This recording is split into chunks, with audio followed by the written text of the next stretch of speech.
I want you to think back to when you were a kid at school. Now, that might be tougher for some of you than others, but just try to remember. Now, remember those school lunches? I don't know about you, but in my school, the best lunch day was pizza day. Now, think about a class of 100 kids rushing to get in line. But when lunch gets served, imagine this. One student getting an entire pizza for themselves, and the other 99 kids sharing one pizza. Yes, one pizza cut into 99 slices. How do you think you'd feel about that? When we put it in those terms, I think we'd all find it very upsetting. It's not something that any of us would accept.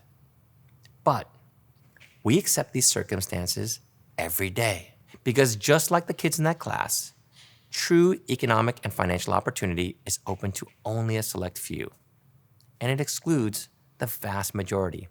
What if I told you that 1% of American households controlled over 50% of the stock market? Think about that for a second. That's basically just the households in the city of LA owning half the country's wealth. And that inequity gets even worse for women and people of color. A survey by S&P Global found that only 26% of American women have invested in the stock market, and only 33% of Black households owned stock in 2019, compared to nearly 61% for white households. Meanwhile, inflation eats away at the money we've already made. Whether that inflation is 2% or 10%, it's still an ongoing penalty when we have not made investments that rise with it. So, why is that so bad? In today's world, having investments is the number one way, and maybe the only way, for each of us to ensure a secure future for us and our families. And yet, that's a solution that seems to be denied to the vast majority of us. The economic divide has created a rift in our country. The haves are advantaged to have more, and the have-nots, those with lower socioeconomic power and status, are trapped in a cycle of having less. Prosperity, financial security, wealth, it's within the reach of some and not within the reach of others. And this imbalance is big enough to bring the world into an increasingly precarious situation, directly as we've seen through Occupy Wall Street and the brigading of big banks by internet investors, and as a root issue within recent powerful social movements like Black Lives Matter. How has it become so extreme? Let me tell you another story, my own story. My father came to the United States with $40 in his pocket. He got married, had kids, and raised a family. My mom and dad were pumping gas and waiting tables, always with the feeling that success and opportunity were possible, a sense of hope. So he struggled, saved, and built prosperity. He earned a generation of wealth. He is a model of the American dream. But that opportunity he worked so hard to realize, I don't believe that opportunity exists today. I worry that the American dream has become a myth. The American ethic to work hard, maybe for a lifetime, in exchange for financial security and the opportunity to better one's own condition, just isn't enough anymore. We encourage the values of hard work and dedication and perseverance to make it in America. But the economic realities of today, in fact, make it nearly impossible to succeed without having some kind of economic head start. And what isn't considered often enough is that this is a generational issue. The conditions that we're born into clearly set us up for future advantage or disadvantage. We reward the rich and we penalize the poor. This is clearly shown by the construct of the traditional banking system. If you look at how banks make money, they profit from the wealthy by having their capital and using that money to make more money. And they profit from those at the bottom of the financial pyramid with fees and penalties. And ultimately, this hurts everybody. It's about more than being denied wealth. Financial instability is rampant and impacts every part of our lives. According to the Federal Reserve, 40% of Americans cannot afford a financial hardship over $400. People will sacrifice their relationships, their sleep, their happiness, and even their own health, all in search of financial stability. In fact, 25% of Americans skipped necessary medical care because they simply could not afford it. And we've seen the growth of the side hustle. But the side hustle has gone from a way to make a little extra money to being a necessity just for financial survival. Beyond just being teachers, waiters, even nurses, apparently we also have to be chauffeurs, food delivery people, and IKEA technicians. I can count on two hands the number of people who can support themselves based on their primary jobs alone, and fewer still who can actually afford to retire. We're working harder than ever to better our financial condition while overlooking our most powerful tool. We see so few people investing. In fact, almost 85% of American households don't directly invest in the stock market. This is a legacy problem that spans and impacts generations. Why aren't we all taking that important step towards financial prosperity? What's the barrier keeping everybody from investing? My day job is creating products and services that help people begin the journey of investing. And part of that job is to understand why the people who should invest don't invest. Let me tell you the common reasons people have for not investing. Number one, we don't have enough information. But we've never had more information available to us than right now.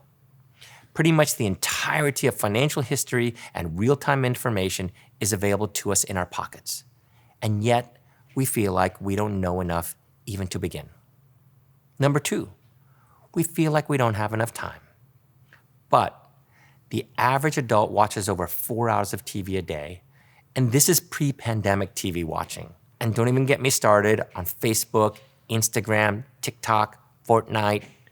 The truth is that there are dozens of fintech apps just a finger swipe away where you can get started with almost any financial endeavor in just a few minutes.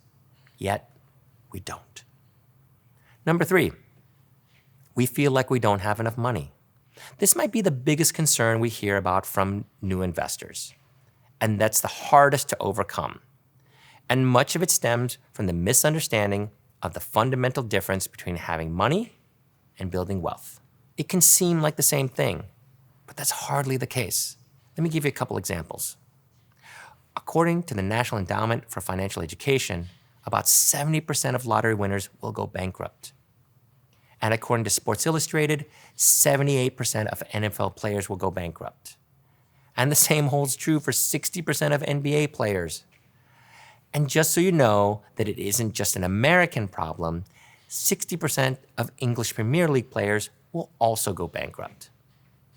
Most people think that having a lot of money is the key to wealth. And sure, that's definitely a great starting point. But when we see that there's a higher likelihood of going bankrupt by going to the NBA than simply going to college or working at In-N-Out Burger, it's a sobering lesson. Sometimes having a lot of money just means having a lot more to lose. So these problems, these perceived obstacles to investing, they can all be overcome. Do you have a phone? Do you have a job? Do you have a couple of minutes? It's as simple as that. So it turns out that those reasons, they're not the real problem at all. The barrier is actually ourselves. And isn't that the same as everything we want to accomplish? Whether it's losing weight, learning a new language, going into a new social situation, that first step is the hardest part. And for all of us, the reasons are pretty much the same. What if I fail? What if I look stupid? What's going to happen if I do this? Can I do this at all? Do I know enough? How do I even get started? And that fear is even worse when it comes to finance. With all the insider lingo, complex charts and graphs, and the Hollywood scenes of traders screaming on the stock exchange floor, it just seems nuts. So finances creates insecurity. If you're one of the vast majority who don't actively invest, you might feel a sense of shame for not having your act together. It can feel like you're the only person who doesn't know these things. But we don't even like to talk about it. Money, like religion, is one of those topics spared from polite company. We might talk about the enviable things in our life that cost money: a house, a car, a tropical vacation, the stuff. The stuff that we can point at and show off on Facebook. But when the subject of money comes up, people grow silent. According to research, do you know what people would rather talk about than money? Politics, religion, their weight, even their own death. One study found that 54% of adults would rather talk to their kids about sex than their parents about money. So, how do we fix that? One way is to start talking about it before those fears even begin, and to dispel the mystery around investing once and for all. Our schools teach so much. We learn about quantum mechanics, dead poets, art history, all important things. But we've done a terrible job teaching even the basics of money and finances, subjects that will have a far more lasting impact on them. Financial education should be a mainstay of our curriculum. Some states are getting this started, but every kid should know the importance of establishing even a basic understanding of the investing tools that can build their wealth. Fortunately, there's a new wave of interest in doing just that. A surge of organizations that have dedicated themselves to teaching the fundamentals of investing to kids. Several of these specifically address those communities in need, those communities that have felt the generational impacts of being excluded from financial empowerment. There's Suma Wealth, that helps the young Latinx community accelerate their financial recovery and success. There's Cool Kids, that reaches thousands of underprivileged kids with financial literacy and investing experience. And there's First Generation Investors, which teaches high school students in underserved communities the power of investing and provides students with the real money they need to start investing. And the newly launched Stockpile Foundation, which I'm a proud part of, that provides schools, charities, and other organizations with the tools and resources to build essential financial literacy. These groups touch thousands of young people and are helping build a new precedent for a future of financial inclusion. I'm inspired by these efforts. They give me hope that one day we'll make financial education and action more mainstream and see the 99% take advantage of the universal opportunity to invest so we can all secure a better financial future. We don't have to wait for some unknown future to make a change in our own lives. We can all act now. There was once a runner that said, "The hardest part of every morning run is the trip from the bed to the floor." So in fact, our victory comes when we simply begin. And this is especially true for investing, because every moment we delay, we face the penalty of inflation. The starting line moves further away every day we don't take action.